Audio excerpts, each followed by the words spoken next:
Bahan baku obat masih impor. Karya-karya itu jangan berhenti di laboratorium, harus terus berlanjut, harus bisa diproduksi secara massal. Salam inovasi. Video pendek ini disusun sebagai bagian dari final exam mata kuliah inovasi dan perubahan organisasi program pasca sarjana ilmu administrasi Universitas Indonesia. Dosen pengamat Profesor Farhan Hussein. Tujuan utamanya tentu saja untuk mengungkap fakta-fakta terkait inovasi yang terjadi pada berbagai organisasi di Indonesia. Selamat menyaksikan.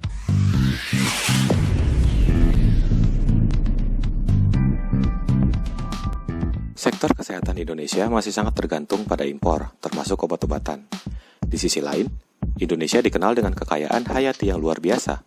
Data Mongobay misalnya menyebut Indonesia sebagai 5 besar negara dengan biodiversitas terbesar di dunia.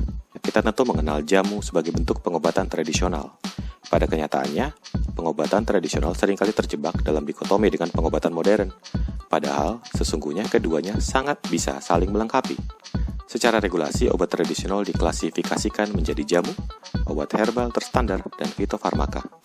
Jamu didasarkan pada bukti empiris, yang apabila bahan bakunya telah distandarisasi, serta sudah dilengkapi uji in vitro dan in vivo, maka dapat meningkat statusnya sebagai obat herbal terstandar. Level tertinggi adalah fitofarmaka. Pembeda utamanya adalah telah ada uji klinis atau uji yang dilakukan pada manusia dengan protokol yang disusun, dilaksanakan, dan diawasi secara ketat. Saat ini, ada 37 merek fitofarmaka yang terdaftar di Badan Pengawas Obat dan Makanan. Dari jumlah itu, 25 merek adalah milik PT Dexa Medica dan 7 lainnya milik PT Veronpar Pharmaceutical. 32 dari 37 merek fitofarmaka dimiliki oleh satu entitas, Dexa Group. Dexa Group berangkat dari entitas PT Dexa Medica yang didirikan oleh Letnan Kolonel Purnawirawan Rudi Sutikno, seorang apoteker militer pada tahun 1969 di Palembang. Saat ini, Dexa dipimpin oleh Ferry Sutikno, generasi kedua yang membawa perusahaan menjadi pemain global dengan strategi diferensiasi. Saya memikirkan bagaimana Dexa mempunyai strategi diferensiasi. Ya, karena kita dalam industri farmasi, Dexa adalah perusahaan dengan kekuatan manufacturing yang baik, kemudian kekuatan pemasaran yang mungkin pada waktu itu disebut sebagai medium size company. Tapi ke depannya, dengan adanya perlindungan paten, kemudian adanya persaingan global dan sebagainya, ya kita belajarlah dari pakar manajemen bagaimana kita melakukan diferensiasi. Nah, Dexa telah berhasil melakukan beberapa langkah diferensiasi pada tahun 95 onward, dan di sanalah saya kira kita melihat bagaimana Dexa tampil sebagai salah satu pemain farmasi domestik maupun global dengan suatu diferensiasi yang jelas. Salah satu strategi diferensiasi yang dilakukan oleh Dexa adalah dengan penguatan riset. Tidak main-main, Dexa mempunyai unit khusus yang mengembangkan obat dari bahan alam Indonesia, yaitu Dexa Laboratories of Biomolecular Sciences atau DLBS. Unit inilah yang bertanggung jawab pada sebagian besar fitofarmaka yang dimiliki oleh Dexa. DLBS dipimpin oleh Raymond Rubianto Chandrawinata, seorang pakar farmakologi molekuler yang lama berkarir di Amerika Serikat. Tahun ini, genap 20 tahun, Raymond kembali ke Indonesia untuk mewujudkan mimpi menghasilkan obat modern asli Indonesia atau OMAI bersama Dexa dan DLBS. Obat modern asli Indonesia ini manfaatnya sangat besar. Keunggulannya sudah diriset berdasarkan kepentingan daripada pasien itu sendiri.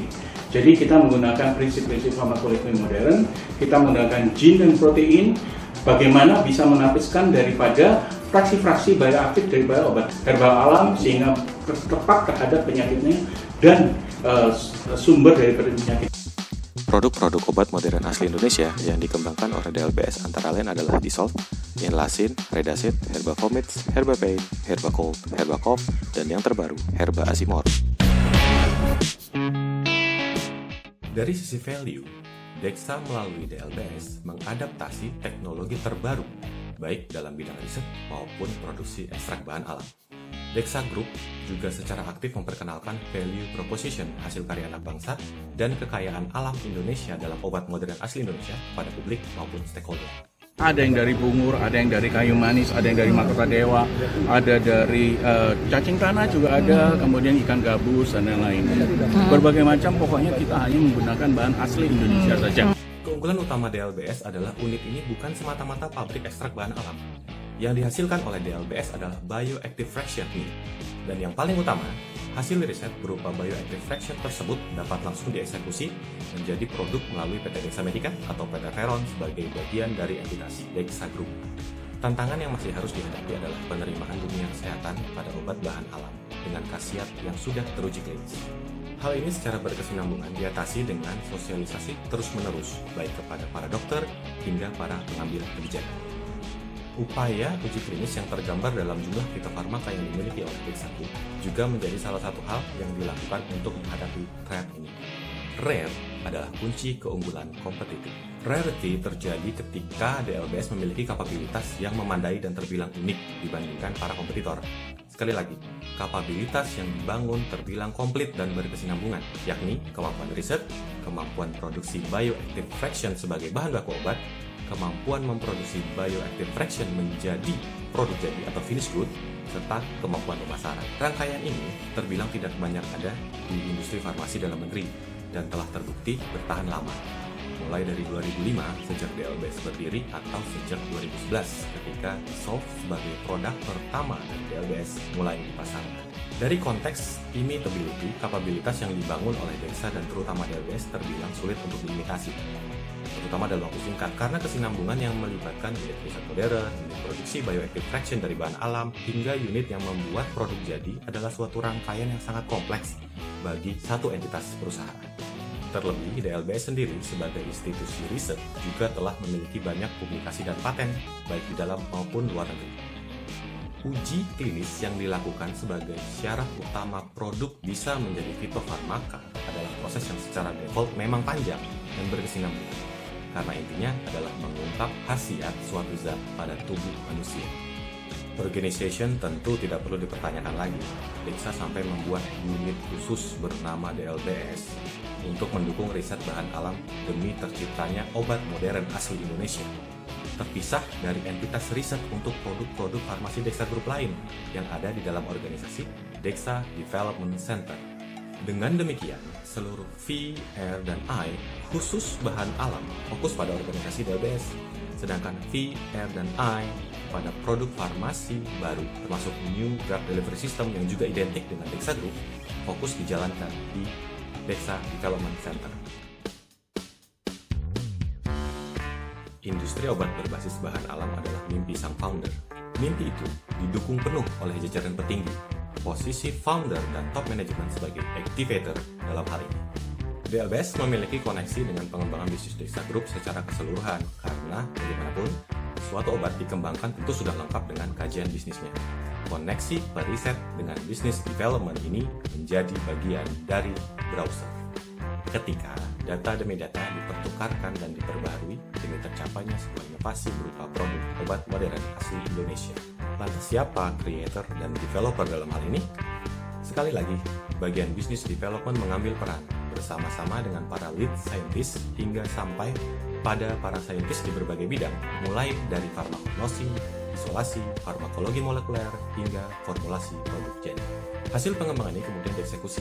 Ada dua bagian utama yang mengeksekusinya, yaitu plan di DLBS yang mengubah bahan alam menjadi bioactive fraction sesuai hasil riset.